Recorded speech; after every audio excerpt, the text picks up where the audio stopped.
A ideia hoje é falar do futuro, mas não do jeito que normalmente vocês pensam no futuro. O objetivo da minha palestra hoje é mudar no que vocês pensam quando pensam no futuro. Se às vezes vocês têm a sensação de que estamos vivendo nossa vida em câmera rápida, como se algum bruxo puxou um botão escondido de fast forward da vida e tudo começou a acontecer muito mais rápido do que estávamos acostumados, vocês não estão sozinhos nessa sensação. Somos muitos nos sentindo desse jeito. Essa sensação não é nova. Foi descrita por primeira vez por um futurólogo muito famoso, o Alvin Toffler, num livro chamado Future Shock, o choque do futuro, onde o Alvin Toffler não falou do choque do futuro como uma coisa que ele imaginava ia acontecer em algum momento do século XXI, mas como algo que ele estava observando no mundo no momento que ele escreveu o livro, em 1965. Uno imagina hoje, provavelmente a maioria de nós nem tinha nascido em 1965, mas uno imagina o mundo desse momento e se pergunta o que poderia estar acontecendo no mundo faz 50 anos para o Alvin Toffler imaginar que nesse momento a gente tinha a sensação de que tudo acontecia muito rápido. Mesmo que a palestra seja acerca do futuro, eu não vou fazer muita projeção, não vou fazer predicções, mas só vou fazer uma, que é que se alguém for assistir o vídeo da minha apresentação hoje, daqui a 20 anos, não vai entender como a gente hoje acha que tudo está acontecendo rápido, porque comparado com o mundo que vem, o mundo de hoje vai parecer muito lento. Se eu peço para vocês imaginar o futuro, cada um vai imaginar uma coisa própria, né? A imaginação de cada um vai ser uma coisa muito diferente, mas algumas coisas vão ser iguais em todos vocês. Provavelmente na imaginação de vocês vai ter um role muito forte os dispositivos digitais. Provavelmente pela influência de imagens como esta. Não sei se vocês assistiram esta foto, circula muito na internet faz uns anos. O que vocês estão vendo aqui é a Praça São Pedro, no Vaticano, em 2005, na Assunção do Papa Benedicto. O que vocês estão vendo agora é a mesma praça, 8 anos depois, na Assunção do Papa Francisco. Só passaram 8 anos e a mudança é enorme. Antes tinha pessoas, agora tem iPads. Talvez a sua imaginação também seja influenciada por imagens como esta aqui. Não sei se vocês assistiram já este vídeo. Aqui vocês podem ver uma menina de 1 ano usando com muita naturalidade um iPad. Mas o interessante não é a menina usar o iPad. Todo mundo sabe que as crianças hoje usam os dispositivos muito fácil. O interessante é o que acontece quando o pai tira o iPad e muda por uma revista. E a menina começa a usar o dedo, procurando usar, tocar, mover. E a revista está quebrada, né? Não funciona. Ela perde o interesse. Se essas são as coisas que vocês imaginam quando pensam no futuro, a minha mensagem é: fidelem nos seus cintos. O que está vindo é muito, muito mais radical do que muitos iPads na Assunção do Papa. O objetivo, nos meus próximos 20 minutos, é quebrar as suas cabeças. Vou procurar quebrar as suas cabeças em 20 minutos e destinar os últimos 10 minutos para procurar pegar os pedaços e montar as cabeças de novo, né? Não seria bom chegar eu aqui, quebrar as cabeças e ir embora, deixando um problema. No início do cambio que vem, estão os dispositivos digitais. Para simbolizar o início do cambio, eu gosto muito de usar esta foto aqui. Estes são 2 aborígenes de uma tribo africana chamada Maasai. Eles moram em alguns lugares da África. Em muitos sentidos, eles ainda moram como seus antepassados faz 500 ou 1000 anos. Mas cada um deles tem um telefone celular na sua mão. Não só tem um telefone celular na sua mão, mas esta foto é de 2010. Eu tenho certeza que eles hoje já têm um telefone celular muito melhor do que eles tinham. Eu falava, no início do cambio estamos na digitalização do mundo. Mas o interessante é que o mundo está se digitalizando de jeitos muito mais profundos do que simplesmente o telefone celular. Eu gosto muito de falar do exemplo da biologia. Se vocês pensam na biologia, faz 200 anos, nós tínhamos o Darwin indo pelo mundo procurando novas espécies animais. Em algum momento ele achava uma espécie que nunca foi vista antes, por exemplo, uma rã. Olha a rã, uma rã nova, ninguém conhece, vamos descrever ela. Ela é verde, tem olhos grandes. Depois disso, para aprender dessa nova espécie, ele tinha que classificar. Ela é um invertebrado, um anfíbio. Depois de classificar, ele tinha que abrir ao meio e olhar o que tem dentro, né? Como funciona a rã. Eu quero aclarar que o que vocês estão vendo lá é um boneco. Nenhum animal foi lastimado na preparação da palestra, ok? Depois de abrir ela ao meio, se você queria seguir aprendendo da rã, você tinha que pegar outras e começar a fazer experimentos. O que acontece se eu deixo ela uma semana sem comer? O que acontece se eu injeto nela, sei lá, nitroglicerina? E desse jeito, lento, linear, a gente adquiria conhecimento novo dessa nova espécie. Isto começou a mudar radicalmente faz só 10 anos, quando a gente conseguiu ler o ADN da rã. O ADN dessa rã e de qualquer animal, planta, alga, bactéria, no mundo, é o DNA no núcleo de cada célula de cada ser vivo, que está composta por 4 substâncias. Imagino que vocês lembram de biologia, terceiro ano. 4 substâncias simbolizadas com as letras A, C, T e G. De jeito que quando você consegue ler o ADN da rã, a rã já não é mais um animal. A rã é informação. Informação é aquilo que as computadoras digitais conseguem analisar muito, muito rápido. Não só muito rápido, mas o dobro de rápido cada 18 a 24 meses pela lei de Moore.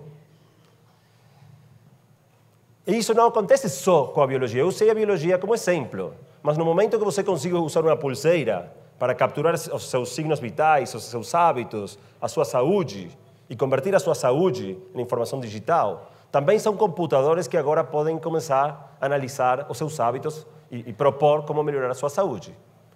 E quando você consegue pegar um leitor cerebral e mudar a informação analógica, elétrica do cérebro em informação digital, também são computadores que você consegue agora usar para entender o funcionamento do cérebro. Hoje, a maioria do dinheiro de investigação biológica já não vai para homens e mulheres num laboratório misturando coisas e fazendo experimentos. Vão para hackers, usando shorts e crocs, procurando fazer algoritmos mais e mais poderosos para correr em computadores mais e mais rápidos para pegar toda a informação conteúda nos genomas das espécies vegetais, animais, mesmo humanas. A pergunta, então, o que vai acontecer quando todos esses campos começarem a se mover muito mais rápido do que hoje? Se eu for perguntar para vocês, se vocês imaginam que o mundo mudou muito nos últimos 5.000 anos desde o antigo Egito, acho que todos vocês vão pensar que o mundo mudou muito, né? 5.000 anos.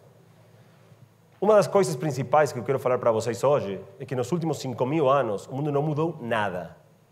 Nada. E que provavelmente vai mudar mais nos próximos 30 ou 50 do que mudou nos últimos 5.000.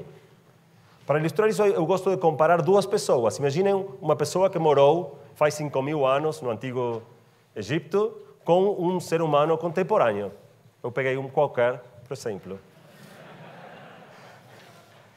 E vamos comparar eles em 4 áreas-chave, 4 áreas, as principais coisas que definem eles e nós como seres humanos. A primeira coisa que tem em comum o Tutankhamon e o Maradona é que os dois começaram a sua vida como um óvulo fecundado por um espermatozoide, 50% de informação genética de uma mãe, 50% de informação genética do pai. Do mesmo jeito que todos nós chegamos ao mundo até hoje. Mas se você olha o que está acontecendo com as mudanças em engenharia genética e biologia sintética, dá para pensar que daqui a, sei lá, 20 anos, vamos conseguir gerar filhos que sejam 45% papai, 45% a mãe, e 10% pegado de uma base de dados genética para, por exemplo, não passar aos nossos filhos a predisposição para ter certas enfermidades que a gente tem e são hereditárias e não queremos traspassar para eles, alérgias. Que se, por exemplo, a gente não gostou da forma do nariz que a natureza deu para nós e tivemos que passar por uma operação para mudar a forma do nariz, como vamos dar para eles o mesmo nariz que a gente não quis ter? Ou experimentar o que acontece se damos para eles algumas coisas da inteligência do Einstein, da criatividade do Steve Jobs, ou, ainda mais interessante, o que acontece se a gente mistura os dois. Incrível como algumas notícias saem nos jornais e quase ninguém lê, mas mesmo se a gente lê, não vê a transcendência, a importância da notícia no momento que a gente lê. Este é um exemplo de uma dessas notícias. É do ano 2010. O primeiro científico em conseguir ler um genoma humano completo, todo o ADN de um ser humano, foi um norte-americano chamado Craig Venter. O Craig Venter começou lendo genomas de bactérias, plantas, animais, finalmente humanos. E num ponto, ele falou, você sabe, eu já cansei de ler genomas. Agora eu quero escrever um. E fiz o seguinte experimento. Ele pegou uma versão digital, as letras A, C, T, G, de uma bactéria que já tinha sequenciado, já tinha lido o ADN, e começou a fazer mudanças no seu computador. Bateu dentro do genoma da bactéria os nomes e os e-mails dos investigadores da sua equipe, uma cita do escritor James Joyce, uma cita do físico Richard Feynman. E quando acabou de fazer essas mudanças arbitrárias no genoma da bactéria, apertou imprimir. Mas não imprimiu o genoma numa impressora jato de tinta, uma impressora laser. Imprimiu o genoma fabricando fisicamente o ADN que expressava esse genoma. Onde a letra A colocou a substância, que era a letra C, a substância da C, e fabricou ADN artificial. Colocou este ADN no núcleo de uma bactéria que tinham retirado a informação genética dela e a nova bactéria viveu. Começou a se dividir, criou uma colônia, dando origem à primeira forma de vida, que não é criação de Deus, não é produto da evolução do Darwin, é produto da inteligência humana. Naturalmente, a bactéria que o Craig Venter criou era muito parecida com a bactéria que ele pegou como modelo, né? Só modificou um pouco uma existente. Mas o que o experimento do Craig Venter mostrou é que a vida é digital. E que quando a gente for compreender o idioma, a língua da vida, como língua de programação, a gente vai conseguir programar vida e criar criaturas completamente novas. Isso tem muitas aplicações. Uma delas, que já o Craig Venter está trabalhando nisso, ele está agora procurando criar uma alga cujo metabolismo seja que pegue dióxido de carbono da atmosfera, combine os carbonos do dióxido de carbono com hidrógenos de água para produzir hidrocarburos. Vou traduzir. Uma bactéria que soluciona os problemas de efeito invernadeiro e calentamento global e, em lugar de fazer pipi, faça gasolina. É isso absurdo? ExxonMobil, a maior petroleira do mundo, acha que não. Colocou $600 milhões na empresa do Craig Venter para ajudar ele a dar um jeitinho para isso. A segunda coisa que o Maradona e o Tutankhamon têm em comum é o seu corpo. Um corpo que não teve um só upgrade de hardware em 5.000 anos. O nosso corpo não mudou nada nos últimos 5.000 anos, mas está começando a mudar por causa da integração de biologia e tecnologia. Faz 100 anos, quando você perdia uma perna, você pegava uma dessas, uma pata de pau, como o pirata, o Capitão Garfio, falam o Capitão Garfio, Peter Pan, como o Capitão Garfo do Peter Pan. Se você perdia a mão, pegava o garfo, né? Depois, as próteses viraram um pouco mais estéticas, mas continuavam sendo um pedaço de madeira. Hoje, a maioria das próteses tem esta aparência. continuam sendo simplesmente um pedaço de matéria imóvel, nem conectado ao seu corpo, simplesmente aderido ao corpo. O mais moderno hoje, em próteses, são próteses impressas em 3D. Se você tiver uma perna sana, você tira um scanner 3D da perna que você tem, inverte ela para deixar simétrica e imprime uma perna, que é uma réplica exata da perna que você perdeu. Pode escolher as cores, pode colocar tatuagens nela. Aqui vocês têm um cara que tem uma perna biológica, uma perna prostética. Não sei o que vocês acham, eu gosto mais da prostética. Mas o próximo passo são os braços robóticos. Acho que vocês nunca viram uma pessoa na rua com uma perna, um braço robótico, mas eles já existem. Se vocês assistem vídeos no YouTube, aqui, por exemplo, vocês têm um dos maiores inventores estadunidenses, o Dean Kamen, testando o braço robótico dele com um cara que perdeu o seu braço direito na guerra.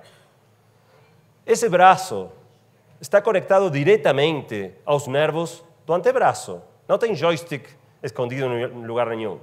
O cara está pensando que a mão feche e a mão fecha, que a mão abra e a mão abre. O cara usa o braço robótico exatamente do mesmo jeito que a gente usa os nossos braços biológicos. E já estão procurando adicionar neles sentido do tacto. Não só que o cérebro dê uma ordem para a mão entenda a ordem e faça o que o cérebro quer, mas a mão envia informação para o cérebro e o cérebro interpreta a informação e senta o que está acontecendo com a mão. A temperatura dos objetos, a textura, quanta pressão nós estamos fazendo. Vocês nunca viram todavia uma pessoa assim, mas o braço do Dean Kamen, o ano passado, foi o primeiro braço já aprovado pela FDA nos Estados Unidos para começar a se fabricar em massa e vai ser uma questão de alguns anos a gente começar a ver pessoas caminhando, usando extremidades robóticas. Mas até hoje, o único que estamos fazendo é procurar fazer um braço o mais parecido possível ao que a gente perdeu. Um braço o mais parecido possível a este braço aqui. Mas a pergunta realmente interessante vai ser: o que vai acontecer quando a gente consiga fazer um braço melhor? Porque este não é o melhor braço que poderia existir. Em algum momento, o braço tecnológico vai ser tão bom quanto este, e o ano depois vai ser melhor, 2 anos depois vai ser muito melhor, 10 anos depois vai ser inimaginavelmente melhor. Assim como, se você quer saber se o seu filho tem febre, coloca na mão, eu acho que está meio quentinho. Se você tiver sensores de temperatura na mão robótica, você coloca e tem 38,3. Para pensar o que vai acontecer com o mundo, eu gosto de falar um pouco da história deste cara aqui. Este é o Oscar Pistorius, um esportista sul-africano, um atleta, que agora é tristemente célebre, porque o cara tirou quatro disparos para a noiva, acabou preso por homicídio culposo.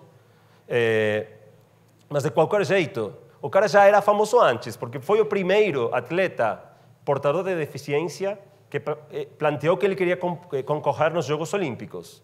Não nos Jogos Paralímpicos, onde ele já concorria com outros portadores de deficiência, mas nos Jogos Olímpicos. Nesse momento, o jornal New York Times colocou uma matéria se perguntando no título: ele é portador de deficiência ou portador de vantagem? As associações atléticas do mundo discutiram o que a gente faz com o cara. E a decisão foi descalificar o cara, não permitir ele concorrer nos Jogos Olímpicos, considerando que a combinação de homem e máquina era vantagem desleal contra concorrentes simplesmente humanos. O Pistorius foi para a justiça achou que ele tinha direito a concorrer nos Jogos Olímpicos e o Pistorius fez história no ano 2012, sendo o primeiro atleta que nasceu sem as suas pernas embaixo dos joelhos, concorrendo na elite do atletismo mundial. Mas o interessante não foi o que aconteceu em Londres, nos Jogos Olímpicos, mas o que aconteceu no mês seguinte, nos Jogos Paralímpicos, onde o Pistorius foi concorrer com outros atletas portadores de deficiência. e perdeu. Perdeu para um brasileiro. Ele perdeu para um brasileiro, Alan Oliveira. E quando a carreira acabar, o Pistorius estava muito zangado. Um jornalista deu um microfone para ele e ele falou: esta carreira não foi justa. O que estava falando o Pistorius? Que as pernas do brasileiro eram melhores do que as dele. Ele recebeu um pouco da sua própria medicina, né? Vocês podem imaginar, o Pistorius já não vai concorrer nunca mais, mas vocês podem imaginar que todos os atletas portadores de deficiência do mundo estão agora pensando como eles produzem umas pernas melhores das do brasileiro. Este é o começo da carreira armamentista de pernas. E vai virar o atletismo numa disciplina mais parecida com a Fórmula 1. Se vocês lembram do maior campeão da história da Fórmula 1, o Michael Schumacher, ganhou 7 títulos mundiais. Faz pouco tempo o cara concorria com um carro meio maluco e não fazia nem pódio, né? Nenhum. Era o carro ou era o motorista? Em algum momento a gente se perguntará, é o atleta ou são o modelo das pernas que ele utiliza? O ano que vem vamos ter uns outros jogos biônicos, jogos cyborg, jogos sem limite na tecnologia que vai ser usada na Suíça para melhorar a performance atlética dos portadores de deficiência. Se não for nesta edição, eu acho que daqui a, 4 anos, nenhum atleta humano vai conseguir concorrer com um atleta melhorado. Ao final do dia, a gente provavelmente, os maiores na sala, como eu, os que já passaram dos 40, provavelmente estão se dando conta que a gente não está falando de outra coisa do que isso, né? O homem dos 6 milhões de dólares. Quando a gente assistia a esta série na década dos 70, 80, o cara nunca falava, oh, que dor aqui onde a prótese se conecta com a cadeira. O cara tinha uma vida fantástica com seu corpo melhorado, né? Ele corria muito rápido, saltava muito alto, via muito longe, conseguia mover pesos enormes. Quem não fantasiava com ter o corpo do cara? Bom, isso que faz 30 anos ser uma fantasia absurda, hoje começa a estar dentro das possibilidades. Mas não vamos ficar contentes só com mudar o nosso corpo. Também vamos procurar mudar a nossa mente. Uma coisa assim. Talvez vocês imaginem que a mente humana é fantástica, né? Não adianta procurar melhorar ela. Mas eu vou falar 2 coisas. A mente humana é fantástica, mas tem alguns problemas grandes também. Se nós formos desenhar um sistema de memória, provavelmente procuraríamos fazer 2 coisas bem. Conseguir lembrar quando precisa lembrar e esquecer quando precisa esquecer. Só isso, né? Muito simples. A nossa mente não faz bem nenhuma das 2. Tem muitas vezes que a gente sabe que sabe alguma coisa e não consegue trazer o dado. Vê uma pessoa, qual é o nome do cara? Qual é o nome do cara? Você sabe que sabe, tem na ponta da língua e não consegue falar. O cara vai embora, você já não precisa o dado, 10 minutos depois você está fazendo qualquer outra coisa, Martim era o nome. Mas o segundo problema é ainda pior. Nós tampouco conseguimos esquecer quando queremos. E tem pessoas que vivem a sua vida traumatizadas por situações do passado e não conseguem deixar elas atrás. Mais ainda, quanto pior seja a lembrança, provavelmente mais ela vem uma e outra vez a complicar a nossa vida. Bom, tem gente trabalhando para mudar isso. Por exemplo, este cara da Universidade do Sul da Califórnia, este cara pegou um rato e colocou nele uma substância que anula a memória biológica do rato. Sob efeito dessa substância, o rato não lembra nada e não consegue aprender nada novo porque a sua memória está bloqueada.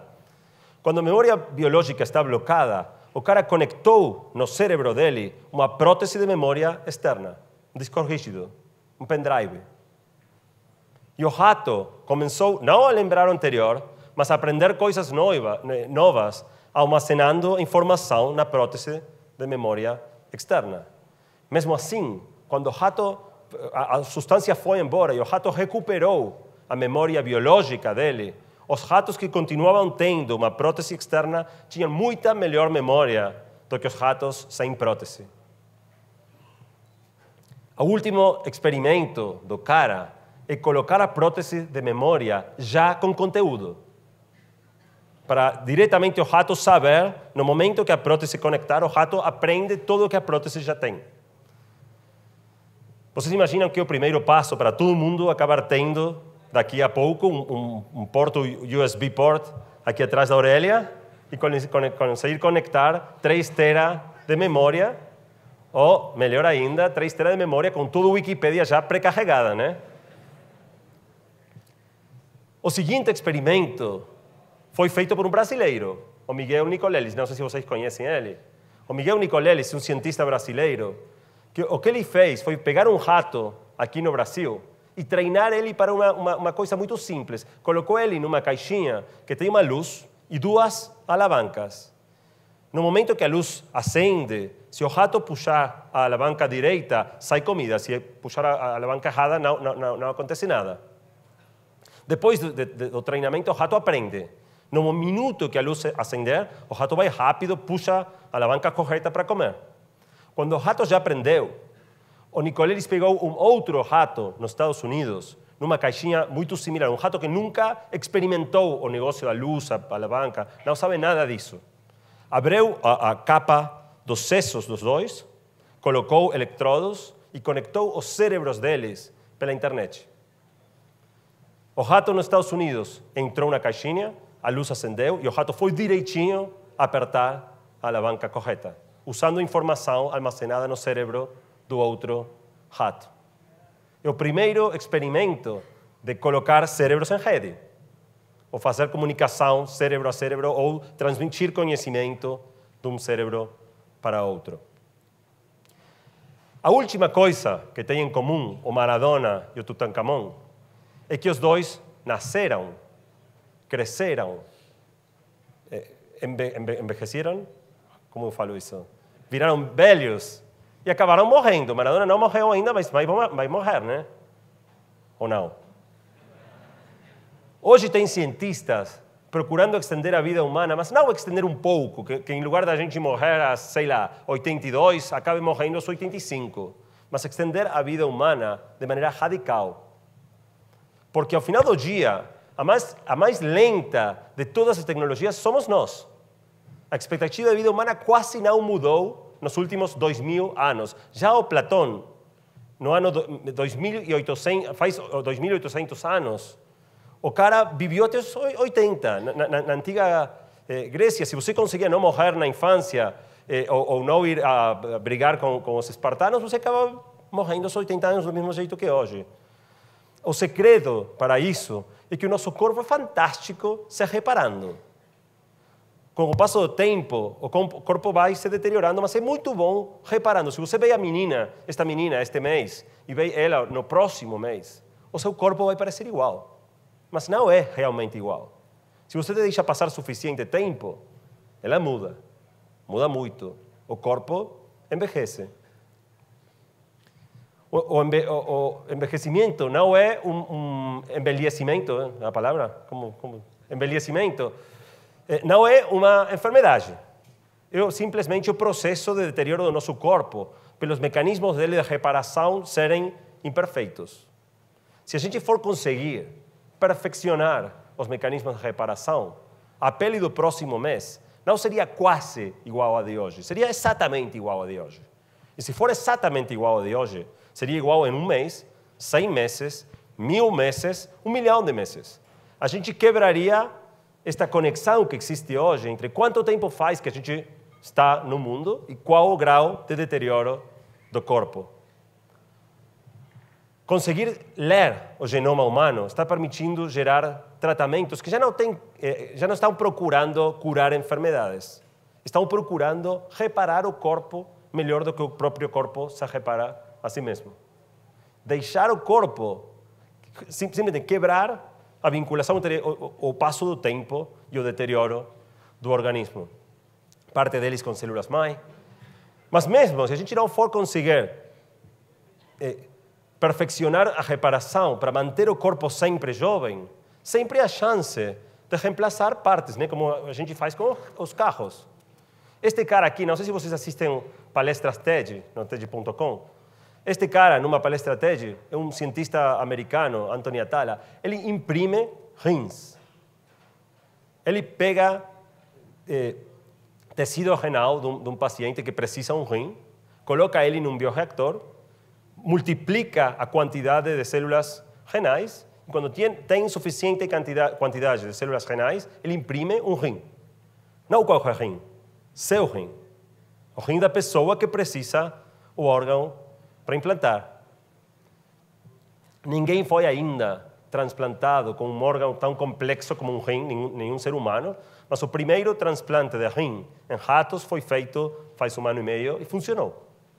Um órgão fabricado numa impressora 3D, colocado no corpo, funcionando dentro dele e fazendo a função dos órgãos originais. A última novidade na área da briga contra o envelhecimento e que também entrou aqui na Google. Não sei se vocês sabiam que faz 2 anos a Google criou a Calico, California Life Company. O objetivo da Calico é adicionar 120 anos à expectativa de vida humana nos próximos 20 anos. Não falei levar ela para 120, falei adicionar 120, levar ela para 200. E o interessante é que a única certeza que a gente sempre teve na vida é a morte, né? Você sabe que a morte está lá por volta dos 80 anos, você vai se acercando, no momento que você bate nela, tem o cartaz de Game Over, né? Se a morte for começar se apartar de nós, fosse começar a se demorar, cada ano você não envelhece humano. Você envelhece humano menos o que a morte se moveu, né? No limite, se a expectativa de vida humana for aumentar a um ritmo de 1 ano por ano, simplesmente você não envelhece.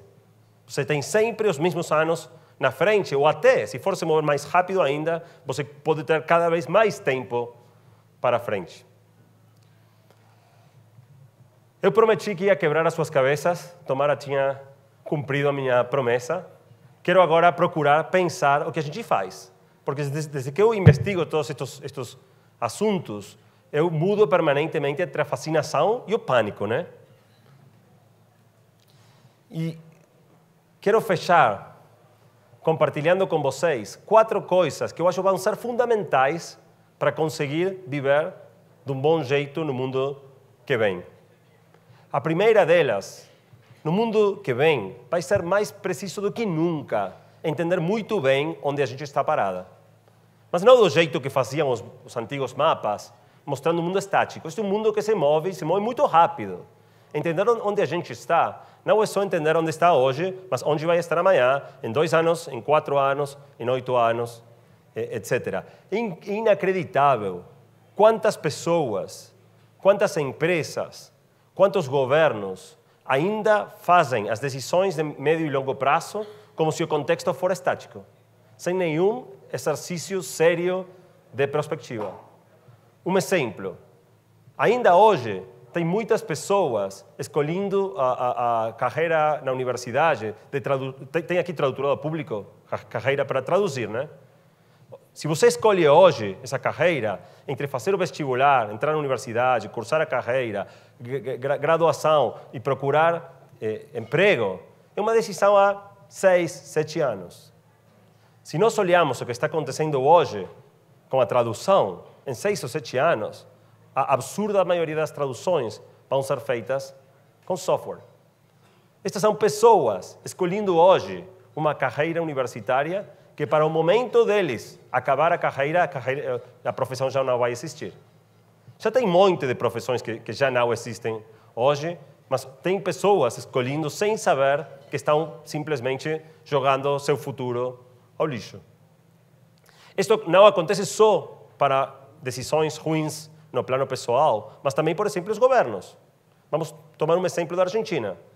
Vocês sabem, a Argentina é um país agrícola ganadeiro. Tem muita da economia dependendo dos bois, das vacas, dos campos. Um país muito fértil. Mas se você olha o que está acontecendo com a tecnologia, daqui a 15 a 30 anos, A carne vai ser feita numa máquina assim, num bioreactor. Do mesmo jeito que você consegue colocar células renais e produzir um rim, se você coloca células musculares vacunas, você vai pegar um filé mignon. Eu acho que daqui a uns anos, os nossos filhos não vão conseguir acreditar que a gente matava animais para comer. O vegetarianismo, o veganismo vai sumir. Simplesmente comer carne não vai ter nada a ver com matar um animal ou para fazer cintos ou sapatos, tirar a pele deles. Simplesmente produz epidermis vacuna e isso é couro, né? Esta não é ciência ficção. O primeiro hambúrguer feito de carne que nunca foi parte de uma vaca, de um boi, foi cozinada publicamente em Londres faz um ano e comeram na frente de todo mundo. Há uma boa notícia para a Argentina. Não era rica ainda, não era boa. Mas é questão de tempo, né? E ninguém na Argentina está pensando nisso. Não sabe disso a presidente do país, não sabe disso o ministro da Economia, não sabe disso o secretário de Agricultura e Ganaderia, não sabem isso os empresários, os donos das vacas e dos campos. Ninguém está pensando nisso. O país que lidera o mundo no desenvolvimento da tecnologia para a fabricação de carne in vitro é a Holanda.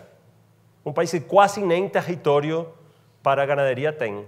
Faz todo o sentido do mundo. Se a Argentina não faz alguma coisa, daqui a 15 anos, a Holanda vai dominar a produção mundial de carne. A segunda mensagem que eu quero deixar como fechamento é que desligar o alarme não apaga o fogo, né? Mesmo que algumas das mudanças a gente não goste, pretender que elas não vão acontecer simplesmente fazem o problema maior. Há uma frase que eu achei na internet que foi dita faz 100 anos, mas tem uma relevância extraordinária, que é muito difícil que uma pessoa entenda algo enquanto seu trabalho depende de não entendê-lo. Mas o mundo está mudando. Manter os nossos trabalhos depende precisamente de conseguir entender as mudanças e mudar no tempo certo. A terceira proposta de fechamento é abraçar a mudança. Abraçar a mudança com determinação fanática. Um bom exemplo para mim, faz um ano e meio eu comprei um leitor de livros eletrônicos, um Kindle. Eu estava lendo um livro, deixei na minha mesa, comprei no Kindle e decidi que desde esse dia eu nunca mais ia ler um livro em papel. Eu fiz isso porque eu adoro ler no Kindle? Não, eu fiz isso precisamente pela razão contrária. Eu odeio ler no Kindle. Eu passei 40 anos da minha vida aprendendo a ler em papel. Muda o jeito de leitura e eu estou muito inconfortável, né? Eu gostaria de continuar lendo do jeito que eu aprendi e eu exercitei 40 anos. Mas se eu penso que o futuro da leitura vai ser a evolução dos dispositivos digitais, eu não posso me permitir estar desadaptado do mundo que vem. Se eu tenho que pagar o custo de retreinamento pessoal, quero pagar agora e quero pagar quanto antes. Uma das coisas mais importantes no mundo laboral, historicamente, era a experiência. A experiência simplesmente significava que um cara tem muito passado. Já passou muita coisa e aprendeu, né? O cara que conseguiu resolver muitos problemas no passado, provavelmente está melhor preparado para resolver os problemas futuros. Mas isso é assim num mundo que não muda, onde se você conseguiu resolver ontem, vai enfrentar o mesmo problema e resolver do mesmo jeito. Num mundo que muda tão rápido, o maior risco é a experiência acabar virando negativa. Se nós não conseguimos relativizar o peso da experiência e mudar no momento que a gente precisa mudar, ser bem flexíveis, podemos terminar numa situação onde a nossa experiência acabe sendo contraproducente. O último ponto que eu quero falar como fechamento. Numa situação de mudança, mesmo que algumas das mudanças a gente não goste, a última coisa que a gente deveria fazer é falar, temos que parar o trem. Paremos o trem porque o mundo assim vai ser uma bagunça. Não dá. Não é possível parar o trem. Provavelmente o maior exemplo da história de uma empresa que procurou parar o trem tenha sido a Kodak. Vocês lembram da Kodak? Líder indiscutível no mundo da fotografia a nível mundial. Houve uma distorção no negócio deles. A fotografia, que era analógica, virou digital. O que falou a Kodak? Nós vamos perder muito dinheiro. A gente ganha dinheiro vendendo rolos para os consumidores e cobrando muito caro eles, e as pessoas não vão comprar mais rolos. Procuraram manter os consumidor. Você vai ver, a qualidade de fotografia digital não é tão boa quanto a fotografia dos rolos analógicos. E consumidor, você sabe que é muito legal ter que esperar 3 semanas para saber como saiu essa foto, né? Vocês lembram? O que aconteceu com a fotografia digital? O ano passado, eu fui de férias para Costa Rica. Entre eu, a minha esposa e os 3 filhos, em 2 semanas, tiramos 1.600 fotos. 2 semanas. Vocês lembram? Antes, você ia de férias e tirava um rolo, 2, 36, 72 ao máximo. Hoje, a gente tira 50 fotos, 50 vezes o número de fotos que tirava antes. Se você estiver no mercado de fotografia, ou qualquer mercado, no seu mercado, repentinamente, o mercado multiplica por 50. É bom ou não é bom? No contexto onde o mercado da fotografia multiplicou por 50, a Kodak foi em bancarrota. Quebrou. A ação, que era $80 faz 15 anos, foi a 0. E acabou em bancarrota. Era isto inevitável. Não dava para sobreviver. Outros concorrentes da Kodak, por exemplo a Canon, conseguiram se adaptar à mudança do mundo e acabaram gerando 100% de retorno positivo para os seus acionistas. Indústria da música, mesmo negócio. A música, que era analógica, vira digital. A Apple, que 12 anos atrás não tinha nada a ver com o mundo da música, faziam computadores, sistemas operativos. O Steve Jobs vê o negócio e lança o iPod e o iTunes Music Store, a plataforma para conseguir música digital. O que fazem os selos discográficos, os donos do negócio da música por anos e anos e anos? O que a maioria das grandes corporações fazem quando se sentem ameaçadas. Ligam para seus advogados. Vamos fazer juízo aos nossos consumidores. Vamos meter os nossos consumidores presos para eles ver que a gente vai defender o nosso modelo de negócio até mandando todo mundo à cárcel. Naturalmente, um sistema que não faz sentido nenhum. O iTunes acabou dominando absurdamente o negócio da música digital. A Apple gerou 1000% de retorno para seus acionistas. Os selos discográficos foram todos embora. Cada uma destas mudanças, e muitas outras que eu não consegui mencionar em 30 minutos, são para nós uma potencial ameaça ou uma oportunidade. E frente a cada uma delas, a gente tem que escolher. Eu quero ser Canon ou quero ser Kodak? Eu quero ser Apple ou quero ser Warner? A mudança é boa para aqueles que têm disposição de mudar. Quero fechar falando de um último negócio, que é as implicâncias éticas de todas estas mudanças. Toda tecnologia tem um componente ético muito forte. Quando você está falando, por exemplo, de mudar biologia sintética ou mudar o jeito que são criados os bebês, é muito óbvio. Mas eu quero mostrar como uma das tecnologias mais simples, os enormes impactos éticos das mudanças tecnológicas. Imaginem que eu estou dirigindo num carro, indo por um caminho assim, e repentinamente um pneu explode. Instantaneamente, numa fração mínima de tempo, todo ser humano vai fazer a mesma coisa. Vai procurar ir para a montanha, evitar a queda. Mas, se nós tivermos, como vamos ter daqui a 5 a 10 anos, carros autônomos, carros que é o próprio carro dirigindo, o carro autônomo não tem instinto, não tem impulso. O carro autônomo não só numa fração mínima de tempo, pode fazer uma decisão, mas pode fazer uma decisão com muita mais informação do que a gente tem. Por exemplo, sabendo que de frente vem um ônibus lotado de crianças voltando da escola. E que se você vai para dentro, você tem 50% de chance de morrer, 50% de chance de sobreviver, mas no valor esperado você vai matar 15 crianças. Se o carro vai para fora, direto para a queda, mata você com certeza, mas salva 15 vidas. O que tem que fazer o carro?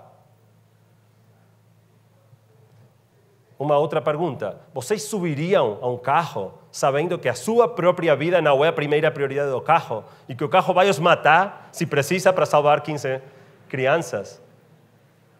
Seguinte pergunta. O que vai acontecer quando consiga ir para a Rua Santo Amaro, um hacker, mudar o software do carro para matar as crianças para salvar você, né? Todas as tecnologias têm uma dimensão ética enorme e o interessante é que a decisão não é feita pelo carro. A decisão é feita pelo cara que programa o carro. A decisão é feita por nós. Se a gente não está discutindo qual é a ética da tecnologia que queremos, simplesmente estamos deixando isso ao azar. Quero fechar falando que não estamos nem condenados ao êxito, podemos dar por certo que tudo vai sair bem, nem estamos condenados ao fracasso, à extinção, ao apocalipse da raça humana. O mais fascinante, o mais espetacular do mundo que vem é que o mundo que a gente vai ter depende das decisões que estamos fazendo hoje. O verdadeiro desafio do mundo do futuro não é predecê-lo como se o mundo já estiver escrito e a gente tem que saber como vai ser. É assumir o protagonismo de tomar as decisões corretas para construir o mundo que queremos. Muito obrigado.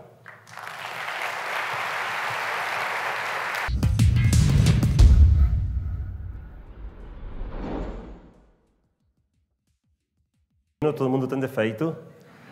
A de hoje vai ser a minha primeira palestra em português da vida. Tomara seja boa, mas vou procurar fazer em português. A ideia hoje é falar do futuro, mas não do jeito que normalmente vocês pensam no futuro. O objetivo da minha palestra hoje é mudar no que vocês pensam quando pensam no futuro. Se às vezes vocês têm a sensação de que estamos vivendo a nossa vida em câmera rápida, como se algum bruxo puxou um botão escondido de fast forward da vida e tudo começou a acontecer muito mais rápido do que estávamos acostumados. Vocês não estão sozinhos nessa sensação, somos muitos nos sentindo desse jeito. Essa sensação não é nova. Foi descrita por primeira vez por um futurólogo muito famoso, o Alvin Toffler, num livro chamado Future Shock, o choque do futuro, onde o Alvin Toffler não falou do choque do futuro como uma coisa que ele imaginava ia acontecer em algum momento do século XXI, mas como algo que ele estava observando no mundo no momento que ele escreveu o livro, em 1965. Uno imagina hoje, provavelmente a maioria de nós nem tinha nascido em 1965, mas uno imagina o mundo desse momento e se pergunta o que poderia estar acontecendo no mundo faz 50 anos para o Alvin Toffler imaginar que nesse momento a gente tinha a sensação de que tudo acontecia muito rápido. Mesmo que a palestra seja acerca do futuro, eu não vou fazer muita projeção, não vou fazer predicções, mas só vou fazer uma, que é que se alguém for assistir o vídeo da minha apresentação hoje, daqui a 20 anos, não vai entender como a gente hoje acha que tudo está acontecendo rápido, porque comparado com o mundo que vem, o mundo de hoje vai parecer muito lento. Se eu peço para vocês imaginar o futuro, cada um vai imaginar uma coisa própria, né? A imaginação de cada um vai ser uma coisa muito diferente, mas algumas coisas vão ser iguais em todos vocês. Provavelmente na imaginação de vocês vai ter um role muito forte os dispositivos digitais. Provavelmente pela influência de imagens como esta. Não sei se vocês assistiram esta foto, circula muito na internet faz uns anos. O que vocês estão vendo aqui é a Praça São Pedro, no Vaticano, em 2005, na Assunção do Papa Benedicto. O que vocês estão vendo agora é a mesma praça, 8 anos depois, na Assunção do Papa Francisco. Só passaram 8 anos e a mudança é enorme. Antes tinha pessoas, agora tem iPads. Talvez a sua imaginação também seja influenciada por imagens como esta aqui. Não sei se vocês assistiram já este vídeo. Aqui vocês podem ver uma menina de um ano usando com muita naturalidade um iPad. Mas o interessante não é a menina usar o iPad. Todo mundo sabe que as crianças hoje usam os dispositivos muito fácil. O interessante é o que acontece quando o pai tira o iPad e muda por uma revista. E a menina começa a usar o dedo, procurando usar, tocar, mover. E a revista está quebrada, né? Não funciona. Ela perde o interesse. Se essas são as coisas que vocês imaginam quando pensam no futuro, a minha mensagem é: fidelem nos seus cintos.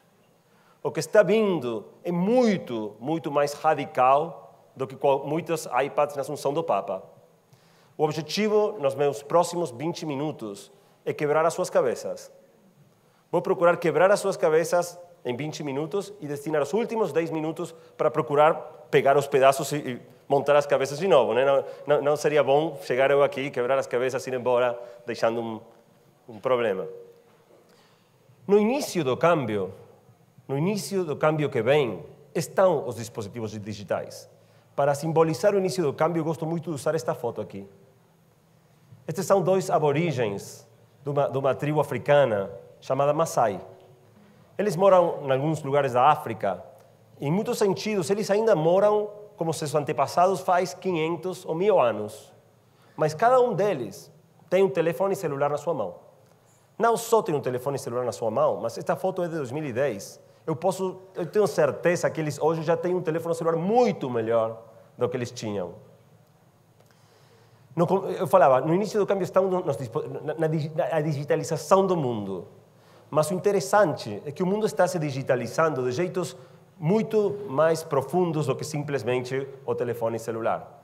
Eu gosto muito de falar do exemplo da biologia. Se vocês pensam na biologia, faz 200 anos, nós tínhamos o Darwin indo pelo mundo procurando novas espécies animais.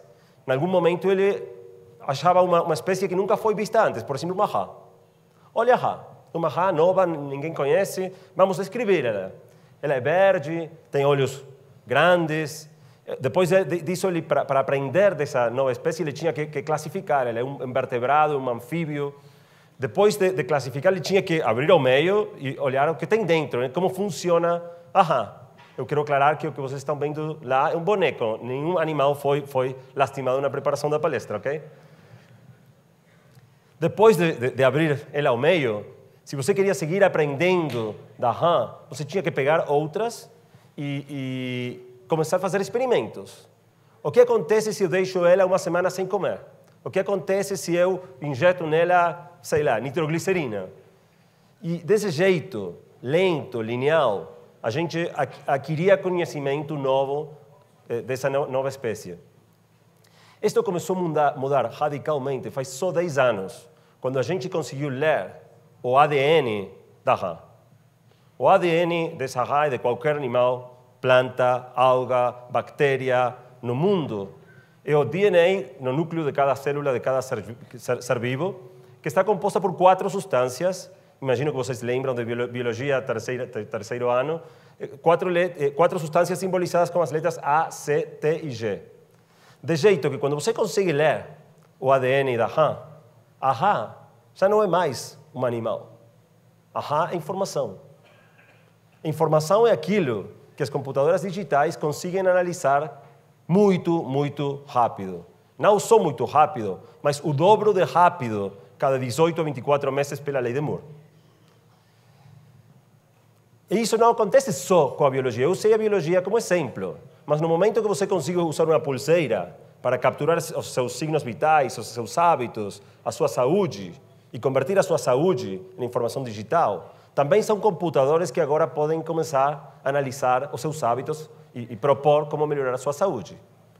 E quando você consegue pegar um leitor cerebral e mudar a informação analógica, elétrica do cérebro em informação digital, também são computadores que você consegue agora usar para entender o funcionamento do cérebro.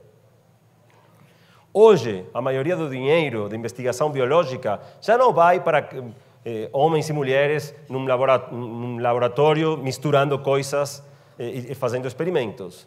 Vão para hackers, usando shorts e crocs, procurando fazer algoritmos mais e mais poderosos para correr em computadores mais e mais rápidos, para pegar toda a informação conteúda nos genomas das espécies vegetais, animais, mesmo humanas.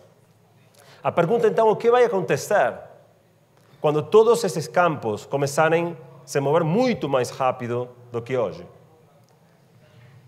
Se eu for perguntar para vocês, se vocês imaginam que o mundo mudou muito nos últimos 5.000 anos, desde o Antigo Egito, acho que todos vocês vão pensar que o mundo mudou muito, né? 5.000 anos. Uma das coisas principais que eu quero falar para vocês hoje é que nos últimos 5.000 anos o mundo não mudou nada. Nada. E que provavelmente vai mudar mais nos próximos 30 ou 50 do que mudou nos últimos 5.000. Para ilustrar isso, eu gosto de comparar duas pessoas. Imaginem uma pessoa que morou faz 5.000 anos no Antigo Egito com um ser humano contemporâneo. Eu peguei um qualquer, por exemplo. E vamos comparar eles em 4 áreas-chave, 4 áreas, as principais coisas que definem eles e nós como seres humanos. A primeira coisa que tem em comum o Tutankhamon e o Maradona é que os dois começaram a sua vida como um óvulo fecundado por um espermatozoide, 50% de informação genética de uma mãe, 50% de informação genética do pai. Do mesmo jeito que todos nós chegamos ao mundo até hoje.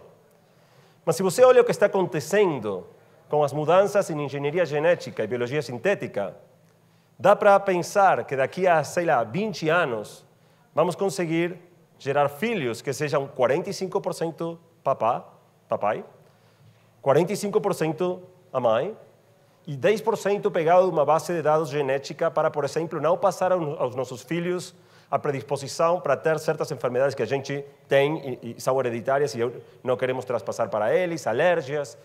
Que se, por exemplo, a gente não gostou da forma do nariz que a natureza deu para nós e tivemos que passar por uma operação para mudar a forma do nariz, como vamos dar para eles o mesmo nariz que a gente não quis ter? Ou experimentar o que acontece se damos para eles algumas coisas da inteligência do Einstein, da criatividade do Steve Jobs, ou, ainda mais interessante, o que acontece se a gente mistura os dois.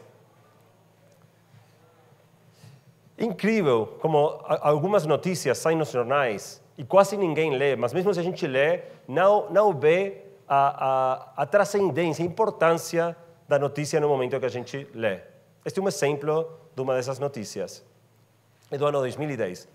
O primeiro científico em conseguir ler um genoma humano completo, todo o ADN de um ser humano, foi um norte-americano chamado Craig Venter. O Craig Venter começou lendo genomas de bactérias, plantas, animais, finalmente humanos. E num ponto, ele falou, você sabe, eu já cansei de ler genomas. Agora eu quero escrever um. E fiz o seguinte experimento. Ele pegou uma versão digital, as letras A, C, T, G, de uma bactéria que já tinha sequenciado, já tinha lido o ADN, e começou a fazer mudanças no seu computador. Bateu dentro do genoma da bactéria os nomes e os e-mails dos investigadores da sua equipe, uma cita do escritor James Joyce, uma cita do físico Richard Feynman. E quando acabou de fazer essas mudanças arbitrárias no genoma da bactéria, apertou imprimir. Mas não imprimiu o genoma numa impressora jato de tinta, uma impressora láser. Imprimiu o genoma fabricando fisicamente o ADN que expressava esse genoma. Onde a letra A colocou a substância, que era a letra C, a substância da C, e fabricou ADN artificial. Colocou este ADN no núcleo de uma bactéria que tinham retirado a informação genética dela e a nova bactéria viveu. Começou a se dividir, criou uma colônia, dando origem à primeira forma de vida, que não é criação de Deus, não é produto da evolução do Darwin, é produto da inteligência humana. Naturalmente, a bactéria que o Craig Venter criou era muito parecida com a bactéria que ele pegou para como modelo, né? Só modificou um pouco uma existente. Mas o que o experimento do Craig Venter mostrou é que a vida é digital. E que quando a gente for compreender o idioma, a língua da vida, como língua de programação, a gente vai conseguir programar vida e criar criaturas completamente novas. Isso tem muitas aplicações. Uma delas, que já o Craig Venter está trabalhando nisso, ele está agora procurando criar uma alga cujo metabolismo seja que pegue dióxido de carbono da atmosfera, combine os carbonos do dióxido de carbono com hidrógenos de água para produzir hidrocarburos. Vou traduzir. Uma bactéria que soluciona os problemas de efeito invernadeiro e calentamento global e, em lugar de fazer pipi, faça gasolina. É isso absurdo? ExxonMobil, a maior petroleira do mundo, acha que não. Colocou 600 milhões de dólares na empresa do Craig Venter para ajudar ele a dar um jeitinho para isso. A segunda coisa que o Maradona e o Tutankhamon têm em comum é o seu corpo. Um corpo que não teve um só upgrade de hardware em 5.000 anos. O nosso corpo não mudou nada nos últimos 5.000 anos, mas está começando a mudar por causa da integração de biologia e tecnologia. Faz 100 anos, quando você perdia uma perna, você pegava uma dessas, uma pata de pau, como o pirata, o Capitão Garfio, falam o Capitão Garfio, Peter Pan, como o Capitão Garfo do Peter Pan. Se você perdia a mão, pegava o garfo, né? Depois, as próteses viraram um pouco mais estéticas, mas continuavam sendo um pedaço de madeira. Hoje, a maioria das próteses tem esta aparência. Continuam sendo simplesmente um pedaço de matéria imóvel, nem conectado ao seu corpo, simplesmente aderido ao corpo. O mais moderno hoje, em próteses, são próteses impressas em 3D. Se você tiver uma perna sana, você tira um scanner 3D da perna que você tem, inverte ela para deixar simétrica e imprime uma perna, que é uma réplica exata da perna que você perdeu. Pode escolher as cores, pode colocar tatuagens nela. Aqui vocês têm um cara que tem uma perna biológica, uma perna prostética. Não sei o que vocês acham, eu gosto mais da prostética. Mas o próximo passo são os braços robóticos. Acho que vocês nunca viram uma pessoa na rua com uma perna, um braço robótico, mas eles já existem. Se vocês assistem vídeos no YouTube, aqui, por exemplo, vocês têm um dos maiores inventores estadunidenses, o Dean Kamen, testando o braço robótico dele com um cara que perdeu o seu braço direito na guerra. Esse braço está conectado diretamente aos nervos do antebraço. Não tem joystick escondido em lugar nenhum. O cara está pensando que a mão feche e a mão fecha, que a mão abra e a mão abre. O cara usa o braço robótico exatamente do mesmo jeito que a gente usa os nossos braços biológicos. E já estão procurando adicionar neles sentido do tacto. Não só que o cérebro dê uma ordem para a mão entenda a ordem e faça o que o cérebro quer, mas a mão envia informação para o cérebro e o cérebro interpreta a informação e senta o que está acontecendo com a mão. A temperatura dos objetos, a textura, quanta pressão nós estamos fazendo. Vocês nunca viram todavia uma pessoa assim, mas o braço do Dean Kamen, o ano passado, foi o primeiro braço já aprovado pela FDA nos Estados Unidos para começar a se fabricar em massa e vai ser uma questão de alguns anos a gente começar a ver pessoas caminhando, usando extremidades robóticas. Mas até hoje, o único que estamos fazendo é procurar fazer um braço o mais parecido possível ao que a gente perdeu. Um braço o mais parecido possível a este braço aqui. Mas a pergunta realmente interessante vai ser o que vai acontecer quando a gente consiga fazer um braço melhor. Porque este não é o melhor braço que poderia existir. Em algum momento, o braço tecnológico vai ser tão bom quanto este, e o ano depois vai ser melhor, 2 anos depois vai ser muito melhor. 10 anos depois vai ser inimaginavelmente melhor. Assim como, se você quer saber se o seu filho tem febre, coloca na mão, eu acho que está meio quentinho. Se você tiver sensores de temperatura na mão robótica, você coloca e tem 38,3. Para pensar o que vai acontecer com o mundo, eu gosto de falar um pouco da história deste cara aqui.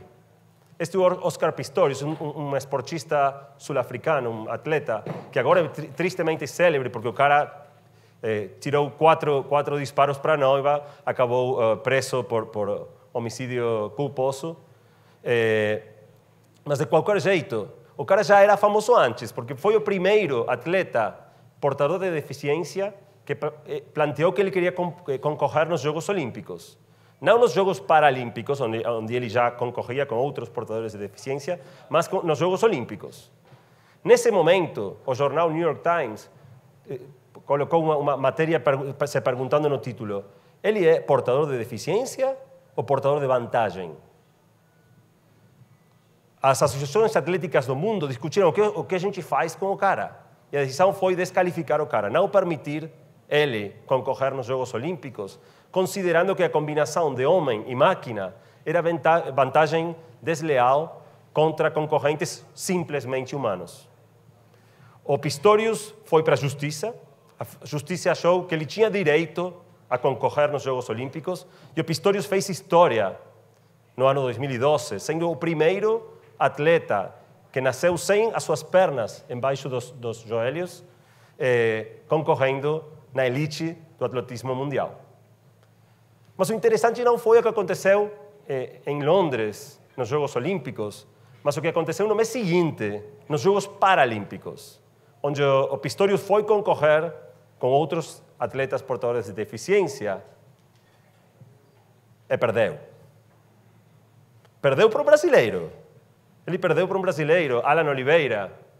E quando a carreira acabar, o Pistorius estava muito zangado. Um jornalista deu um microfone para ele e ele falou: esta carreira não foi justa. O que estava falando o Pistorius? Que as pernas do brasileiro eram melhores do que as dele. Ele recebeu um pouco da sua própria medicina, né? Vocês podem imaginar, o Pistorius já não vai concorrer nunca mais, mas vocês podem imaginar que todos os atletas portadores de deficiência do mundo estão agora pensando como eles produzem umas pernas melhores das do brasileiro. Este é o começo da carreira armamentista de pernas. E vai virar o atletismo numa disciplina mais parecida com a Fórmula 1. Se vocês lembram do maior campeão da história da Fórmula 1, o Michael Schumacher, ganhou 7 títulos mundiais. Faz pouco tempo o cara concorria com um carro meio maluco e não fazia nem pódio, né? Nenhum. Era o carro ou era o motorista? Em algum momento a gente se perguntará: é o atleta ou são o modelo das pernas que ele utiliza? O ano que vem vamos ter uns outros jogos biônicos, jogos cyborg, jogos sem limite na tecnologia que vai ser usada na Suíça para melhorar a performance atlética dos portadores de deficiência. Se não for nesta edição, eu acho que daqui a, 4 anos, nenhum atleta humano vai conseguir concorrer com um atleta melhorado. Ao final do dia, a gente provavelmente, os maiores na sala, como eu, os que já passaram dos 40, provavelmente estão se dando conta que a gente não está falando de outra coisa do que isso, né? O homem dos 6 milhões de dólares. Quando a gente assistia a esta série na década dos 70, 80, o cara nunca falava: oh, que dor aqui onde a prótese se conecta com a cadeira. O cara tinha uma vida fantástica com seu corpo melhorado, né? Ele corria muito rápido, saltava muito alto, via muito longe, conseguia mover pesos enormes. Quem não fantasiava com ter o corpo do cara? Bom, isso que faz 30 anos ser uma fantasia absurda, hoje começa a estar dentro das possibilidades. Mas não vamos ficar contentes só com mudar o nosso corpo. Também vamos procurar mudar a nossa mente. Uma coisa assim. Talvez vocês imaginem que a mente humana é fantástica, né? Não adianta procurar melhorar ela. Mas eu vou falar duas coisas. A mente humana é fantástica, mas tem alguns problemas grandes também. Se nós formos desenhar um sistema de memória, provavelmente procuraríamos fazer duas coisas bem. Conseguir lembrar quando precisa lembrar e esquecer quando precisa esquecer. Só isso, né? Muito simples. A nossa mente não faz bem nenhuma das duas. Tem muitas vezes que a gente sabe que sabe alguma coisa e não consegue trazer o dado. Vê uma pessoa, qual é o nome do cara? Qual é o nome do cara? Você sabe que sabe, tem na ponta da língua e não consegue falar. O cara vai embora, você já não precisa o dado, 10 minutos depois você está fazendo qualquer outra coisa, Martim era o nome. Mas o segundo problema é ainda pior. Nós tampouco conseguimos esquecer quando queremos. E tem pessoas que vivem a sua vida traumatizadas por situações do passado e não conseguem deixar elas atrás. Mais ainda, quanto pior seja a lembrança, provavelmente mais ela vem uma e outra vez a complicar a nossa vida. Bom, tem gente trabalhando para mudar isso. Por exemplo, este cara da Universidade do Sul da Califórnia, este cara pegou um rato e colocou nele uma substância que anula a memória biológica do rato. Sob efeito dessa substância, o rato não lembra nada e não consegue aprender nada novo porque a sua memória está bloqueada. Quando a memória biológica está bloqueada, o cara conectou no cérebro dele uma prótese de memória externa, um disco rígido, um pendrive. E o rato começou não a lembrar o anterior, mas a aprender coisas novas, armazenando informação na prótese de memória externa. Mesmo assim, quando o rato, a substância foi embora e o rato recuperou a memória biológica dele, os ratos que continuavam tendo uma prótese externa tinham muita melhor memória do que os ratos sem prótese. O último experimento do cara é colocar a prótese de memória já com conteúdo, para diretamente o rato saber, no momento que a prótese conectar, o rato aprende tudo o que a prótese já tem. Vocês imaginam que o primeiro passo para todo mundo acabar tendo, daqui a pouco, um porto USB port aqui atrás da orelha e conseguir conectar 3 TB de memória, ou, melhor ainda, 3 TB de memória com toda a Wikipedia já pré-carregada, né? O seguinte experimento foi feito por um brasileiro, o Miguel Nicolelis. Não sei se vocês conhecem ele. O Miguel Nicolelis é um cientista brasileiro que o que ele fez foi pegar um rato aqui no Brasil e treinar ele para uma coisa muito simples. Colocou ele numa caixinha que tem uma luz e 2 alavancas. No momento que a luz acende, se o rato puxar a alavanca direita, sai comida. Se puxar a alavanca errada, não acontece nada. Depois do treinamento, o rato aprende. No minuto que a luz acender, o rato vai rápido, puxa a alavanca correta para comer. Quando o rato já aprendeu, o Nicolelis pegou um outro rato nos Estados Unidos, numa caixinha muito similar, um rato que nunca experimentou o negócio da luz, a alavanca, não sabe nada disso. Abriu a capa dos sesos dos dois, colocou eletrodos e conectou os cérebros deles pela internet. O rato nos Estados Unidos entrou na caixinha, a luz acendeu e o rato foi direitinho apertar a alavanca correta, usando informação armazenada no cérebro do outro rato. É o primeiro experimento de colocar cérebros em rede, ou fazer comunicação cérebro a cérebro, ou transmitir conhecimento de um cérebro para outro. A última coisa que tem em comum o Maradona e o Tutankhamon é que os dois nasceram, cresceram, envelheceram, como eu falo isso? Viraram velhos e acabaram morrendo. Maradona não morreu ainda, mas vai morrer, né? Ou não?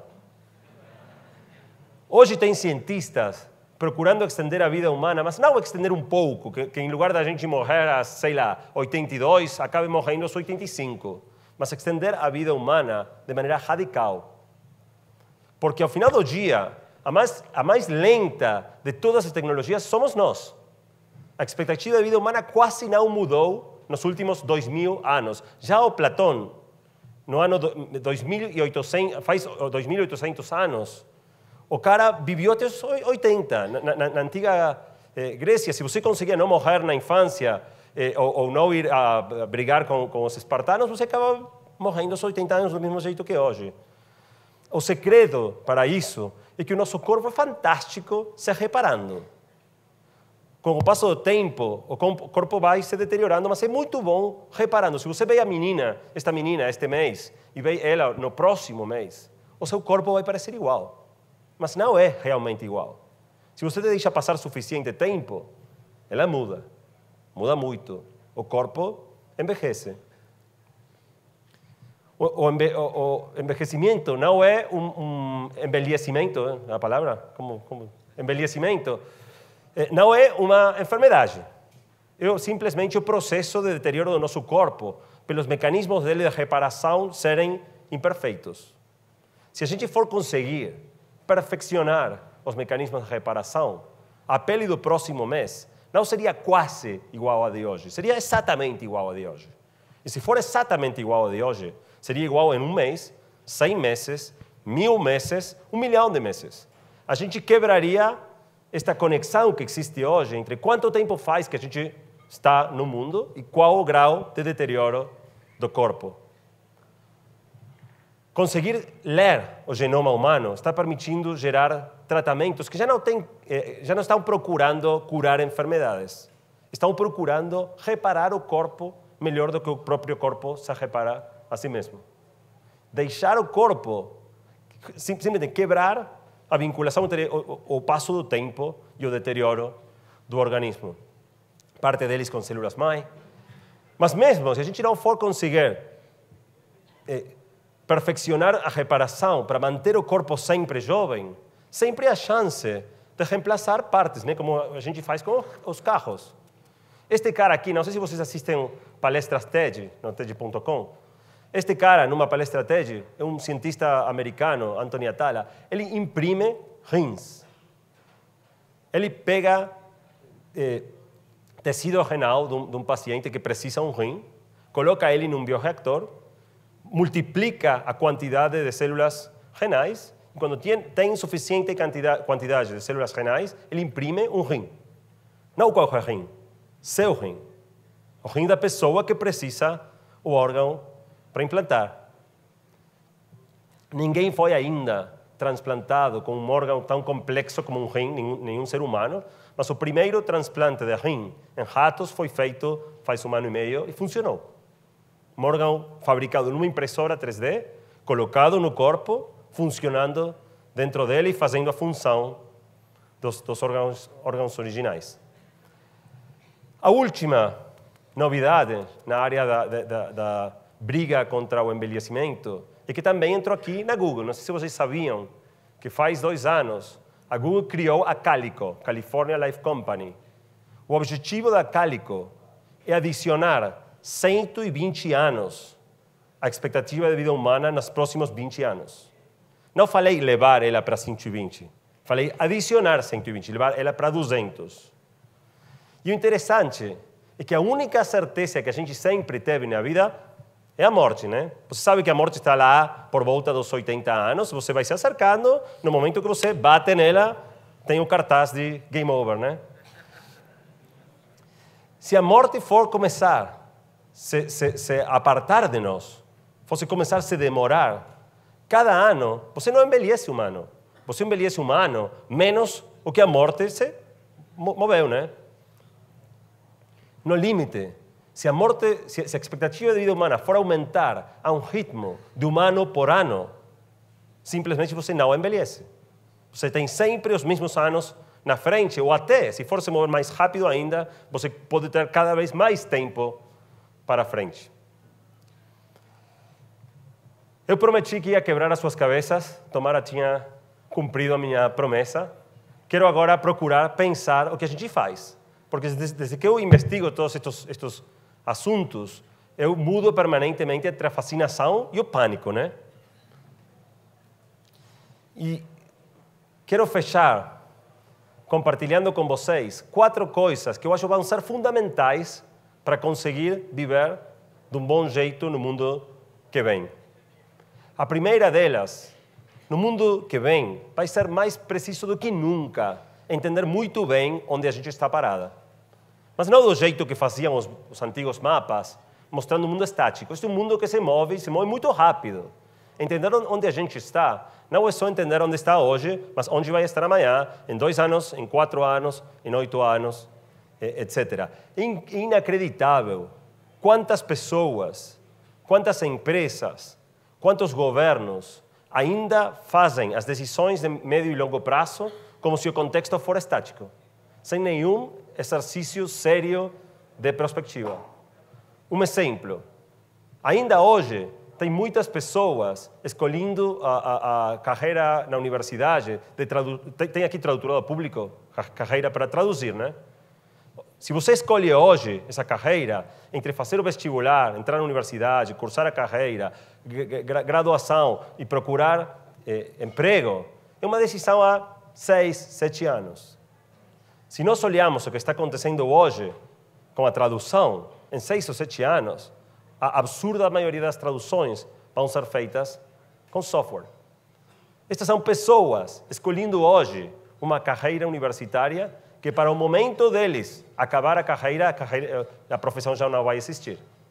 Já tem um monte de profissões que já não existem hoje, mas tem pessoas escolhendo sem saber que estão simplesmente jogando seu futuro ao lixo. Isto não acontece só para decisões ruins no plano pessoal, mas também, por exemplo, os governos. Vamos tomar um exemplo da Argentina. Vocês sabem, a Argentina é um país agrícola ganadeiro. Tem muita da economia dependendo dos bois, das vacas, dos campos. Um país muito fértil. Mas se você olha o que está acontecendo com a tecnologia, daqui a 15 a 30 anos, a carne vai ser feita numa máquina assim, num bioreactor. Do mesmo jeito que você consegue colocar células renais e produzir um rim, se você coloca células musculares vacunas, você vai pegar um filé mignon. Eu acho que daqui a uns anos, os nossos filhos não vão conseguir acreditar que a gente matava animais para comer. O vegetarianismo, o veganismo vai sumir. Simplesmente comer carne não vai ter nada a ver com matar um animal ou para fazer cintos ou sapatos, tirar a pele deles. Simplesmente produz epidermis vacuna e isso é couro, né? Esta não é ciência ficção. O primeiro hambúrguer feito de carne que nunca foi parte de uma vaca, de um boi, foi cozinada publicamente em Londres faz um ano e comeram na frente de todo mundo. Há uma boa notícia para a Argentina. Não era rica ainda, não era boa. Mas é questão de tempo, né? E ninguém na Argentina está pensando nisso. Não sabe disso a presidente do país, não sabe disso o ministro da Economia, não sabe disso o secretário de Agricultura e Ganaderia, não sabem isso os empresários, os donos das vacas e dos campos. Ninguém está pensando nisso. O país que lidera o mundo no desenvolvimento da tecnologia para a fabricação de carne in vitro é a Holanda. Um país que quase nem território para a ganaderia tem.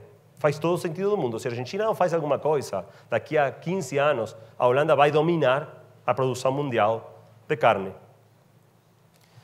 A segunda mensagem que eu quero deixar como fechamento é que desligar o alarme não apaga o fogo, né?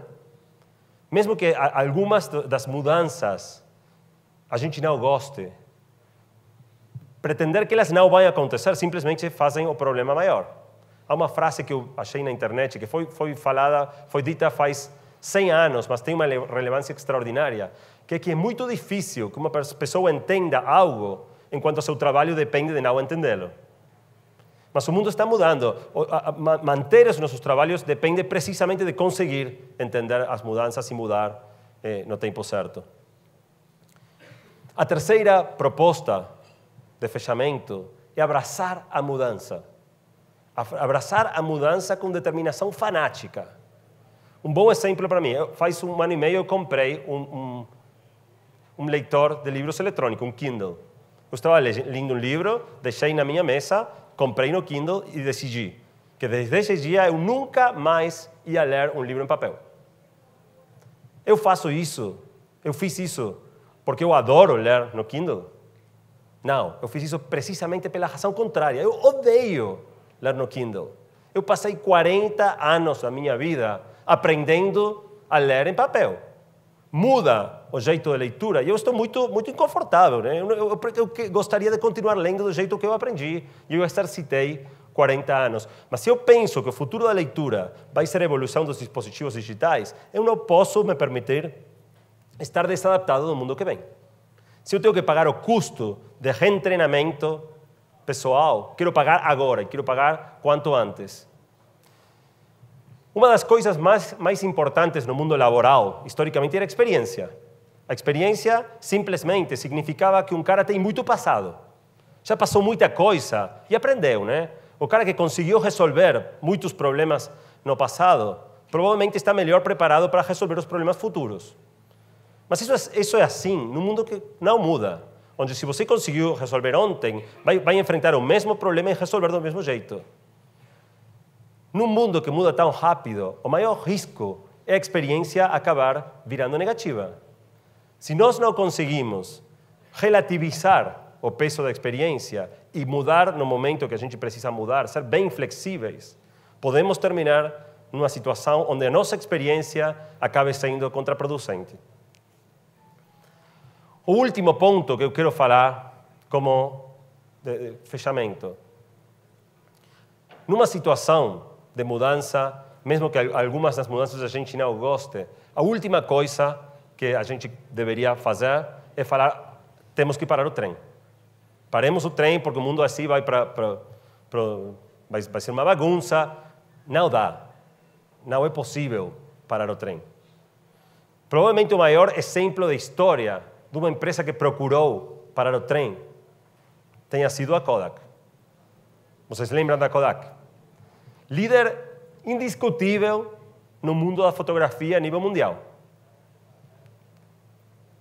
Houve uma distorção no negócio deles. A fotografia, que era analógica, virou digital. O que falou a Kodak?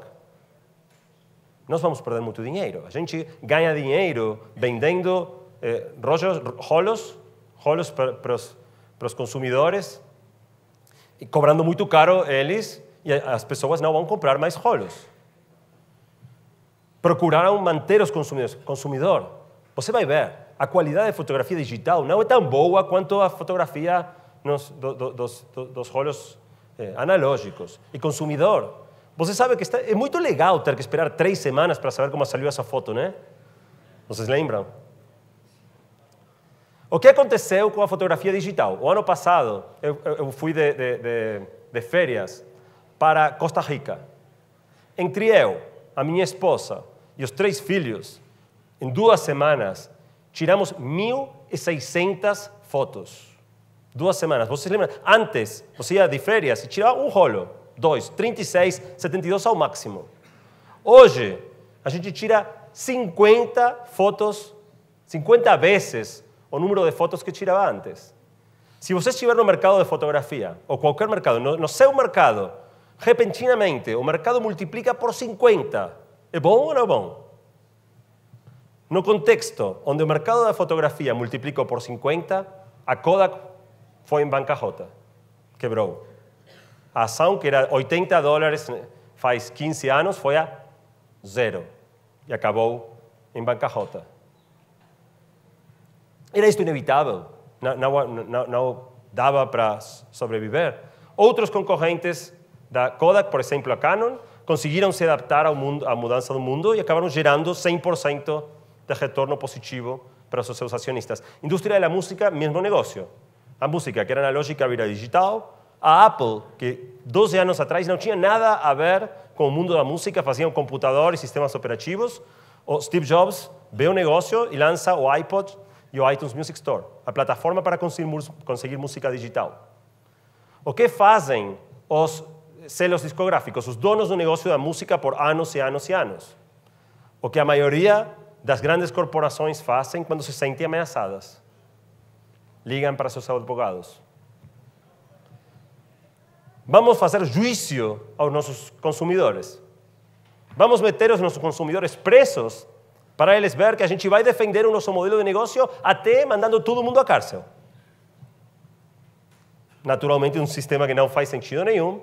O iTunes acabou dominando absurdamente o negócio da música digital. A Apple gerou 1000% de retorno para seus acionistas. Os selos discográficos foram todos embora. Cada uma destas mudanças, e muitas outras que eu não consegui mencionar em 30 minutos, são para nós uma potencial ameaça ou uma oportunidade. E frente a cada uma delas, a gente tem que escolher. Eu quero ser Canon, eu quero ser Kodak. Eu quero ser Apple, eu quero ser Warner. A mudança é boa para aqueles que têm disposição de mudar. Quero fechar falando do último negócio, que é as implicâncias éticas de todas estas mudanças. Toda tecnologia tem um componente ético muito forte. Quando você está falando, por exemplo, de mudar biologia sintética ou mudar o jeito que são criados os bebês, é muito óbvio. Mas eu quero mostrar como as tecnologias mais simples, os enormes impactos éticos das mudanças tecnológicas. Imaginem que eu estou dirigindo num carro, indo por um caminho assim, e repentinamente um pneu explode. Instantaneamente, numa fração mínima de tempo, todo ser humano vai fazer a mesma coisa. Vai procurar ir para a montanha, evitar a queda. Mas, se nós tivermos, como vamos ter daqui a 5 a 10 anos, carros autônomos, carros que é o próprio carro dirigindo, o carro autônomo não tem instinto, não tem impulso. O carro autônomo não só, numa fração mínima de tempo, pode fazer uma decisão, mas pode fazer uma decisão com muita mais informação do que a gente tem. Por exemplo, sabendo que de frente vem um ônibus lotado de crianças voltando da escola. E que se você vai para dentro, você tem 50% de chance de morrer, 50% de chance de sobreviver, mas no valor esperado você vai matar 15 crianças. Se o carro vai para fora, direto para a queda, mata você com certeza, mas salva 15 vidas. O que tem que fazer o carro? Uma outra pergunta. Vocês subiriam a um carro sabendo que a sua própria vida não é a primeira prioridade do carro e que o carro vai os matar se precisa para salvar 15 crianças? Seguinte pergunta. O que vai acontecer quando consiga ir para a Rua Santo Amaro, um hacker, mudar o software do carro para matar as crianças para salvar você, né? Todas as tecnologias têm uma dimensão ética enorme. E o interessante é que a decisão não é feita pelo carro. A decisão é feita pelo cara que programa o carro. A decisão é feita por nós. Se a gente não está discutindo qual é a ética da tecnologia que queremos, simplesmente estamos deixando isso ao azar. Quero fechar falando que não estamos nem condenados ao êxito, podemos dar por certo que tudo vai sair bem, nem estamos condenados ao fracasso, à extinção, ao apocalipse da raça humana. O mais fascinante, o mais espetacular do mundo que vem é que o mundo que a gente vai ter depende das decisões que estamos fazendo hoje. O verdadeiro desafio do mundo do futuro não é predecê-lo como se o mundo já estiver escrito e a gente tem que saber como vai ser. É assumir o protagonismo de tomar as decisões corretas para construir o mundo que queremos. Muito obrigado.